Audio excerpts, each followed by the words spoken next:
Dante's Boxing Nation, what's going on, guys? So some interesting news just in. Gennady Golovkin, according to reports, is already in serious negotiations to secure a fight with Billy Joe Saunders, despite the fact that he hasn't even beat Danny Jacobs yet. Boy, that says a lot about Golovkin's confidence, doesn't it? He's already looking straight past Danny Jacobs. And matter of fact, they're trying to secure a fight in Kazakhstan with Billy Joe Saunders. Now for Gennady Golovkin, this is pretty much good news because we all know, after all, that Golovkin, he wanted to unify the belts at the middleweight division. But once again, the question is it smart for him to be psychologically looking past Danny Jacobs? I mean, we've seen fighters in the past look past their opponents and get knocked out, end up losing, having, a minor setback or sometime a huge setback. So it'll be really interesting, the fact that he's looking past Danny Jacobs already. I think the fact that Danny Jacobs has been knocked out, I think Team Golovkin, they have convinced themselves there is no way a guy that has already been knocked out before, a guy that has been knocked down by Sergio Moore, there is no way he gets out of this fight without being knocked out by me.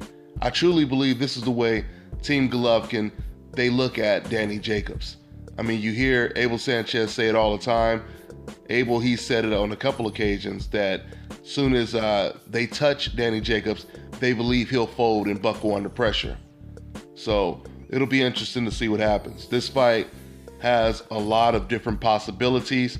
I've already told you, if I was forced to bet, I would slightly lean towards Golovkin, but I can see an upset in this fight. I mean, a lot of things can happen in this fight.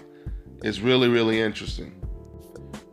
I talk to a lot of professional boxers, trainers, of course, interviewing fighters and other people in the industry. And the majority of them, they all say the same thing. Of course, they say, Danny Jacobs, he has a really good chance, but it's really going to come down to who lands the first bomb in this fight. And to a certain extent, I agree with that. We've seen what happened when Danny Jacobs went up against Peter Quillin. Very similar circumstances. He was the underdog in that fight. A lot of people thought because he had already been knocked out before that he was going to lose to Peter Quillin.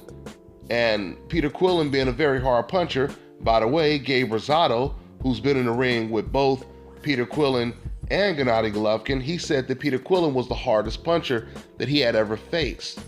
So we know that Danny Jacobs has been in the ring with very hard punchers before. And we've seen how Danny Jacobs, he respected Peter Quillin's power. Because, you have some people who really didn't pay attention to the fight. They'll say some stuff like, oh, well, all Danny Jacobs did was go wild when he was fighting against Peter Quillin. First of all, the fight only lasted a half a round. And he didn't go wild. What he did was he caught Peter Quillin with a perfect time. I believe it was a right hand that stunned and hurt Peter Quillin. And then once Danny hurt him, he finished him off with a flurry of combinations. So once again, the point that I'm making, the reason why I'm bringing all this up is because that Danny Jacobs versus Peter Quillin fight came down to who bombs first and lands their bombs.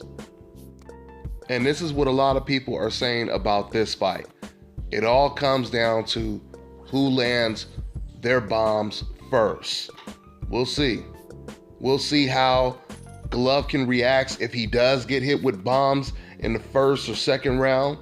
And we'll see, obviously, how Danny Jacobs reacts. That's all I got for now, guys. I'm on to the next one.